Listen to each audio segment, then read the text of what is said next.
আসসালামু আলাইকুম এভরিওয়ান। অরিশা পাকশালার আরও একটি পর্বে আপনাদের সকলকে ওয়েলকাম জানাচ্ছি। হাজির হয়ে গেলাম সকালের জন্য দারুণ মজার হেলদি একটা নাস্তার রেসিপি নিয়ে। সকালে কিন্তু আমরা সকলেই হেলদি ঝটপট কোনো নাস্তা তৈরি করতে চাই। তো আজকে আমি সেরকম একটা নাস্তার রেসিপি আপনাদের সাথে শেয়ার করছি। নাস্তাটা যেমন হেলদি তেমনি তৈরি করাও কিন্তু খুবই সহজ। তো আশা করছি আপনাদের কাছেও খুবই ভালো লাগবে এবং সহজ লাগবে। তাহলে চলুন কথা না বলে মূল রেসিপিটা দেখে নিই। নাস্তা তৈরির জন্য লাগবে আলু। তো আমি এখানে 2টি আলু খোসা ছাড়িয়ে নিয়েছি। এখন মিক্সি বলে নিয়ে নিচ্ছি পরিমাণ মতো পানি। এখন এই 2টি আলু আমি এরকম ছোট ছিদ্রযুক্ত একটা গ্রেটার দিয়ে গ্রেট করে নিচ্ছি। তবে আপনারা চাইলে কিন্তু এই কাজটা বটি দিয়ে করতে পারেন, তবে কিন্তু একেবারে মিহি করে কুচি করতে হবে। পানি দিয়ে এরকম আলু গ্রেট করলে কিন্তু আলুগুলা আর কালো হওয়ার কোনো ভয় থাকে না। গ্রেট করে নেওয়া হয়ে গেছে। এখন আমি পানিতে ভালো করে ধুয়ে এরকম পানি চিপে একটা মিক্সিং বলে তুলে নিচ্ছি। দেখুন আলুর কুচিগুলো কিন্তু একেবারে ঝরঝরে হয়েছে। তো নাস্তার ব্যাটার তৈরি করব, এই জন্য নিয়ে নিচ্ছি পরিমাণ এবং পছন্দ মতো কাঁচামরিচ কুচি, 1 টেবিল বরবটি কুচি, অর্থাৎ ঘরে যে সবজি আছে তাই দিয়ে কিন্তু আজকে সকালের নাস্তাটা তৈরি করে নিব।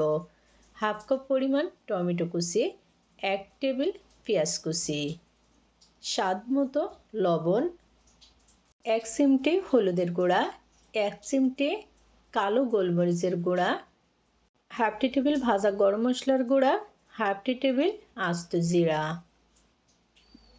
নিয়ে নিচ্ছি 3 টেবিল মতো বেসন। আর হ্যাঁ, যদি ঘরে বেসন না থাকে সেক্ষেত্রে কিন্তু চাইলে মসুরের ডালটা পেস্ট করেও রেসিপিটা তৈরি করতে পারেন। এখন ফাইনালি ব্যাটার তৈরির জন্য নিয়ে নিচ্ছে পানি।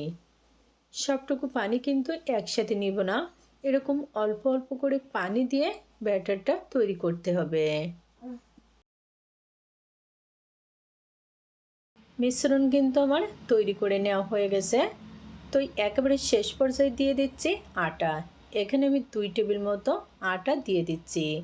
আটা এখানে বাইন্ডিংয়ের কাজ করবে, তবে আপনারা চাইলে কিন্তু আটার পরিবর্তে ময়দাও নিতে পারেন। অনেক সময় দেখা যায় যে রুটি খেতে ভালো লাগে না, সেক্ষেত্রে কিন্তু আপনারা চাইলে খুবই সহজভাবে পছন্দ মতো সবজি দিয়ে এই হেলদি নাস্তাটা সকালের জন্য তৈরি করে নিতে পারেন। ফাইনালি কিন্তু ব্যাটার তৈরি হয়ে গেছে। এই ব্যাটার কিন্তু খুব বেশি পাতলা হবে না, এরকম ঘন হবে। তো এখন চলে যাচ্ছে নাস্তা তৈরিতে। প্যানে নিয়ে নিচ্ছে 1 টেবিল মতো তেল। আজকে কিন্তু একেবারে কম তেলে এই হেলদি নাস্তাটা তৈরি করব। তো ব্যাটার আবারও একটু ভালো করে মিশিয়ে নিয়ে এখন প্যানে দিয়ে দিচ্ছি।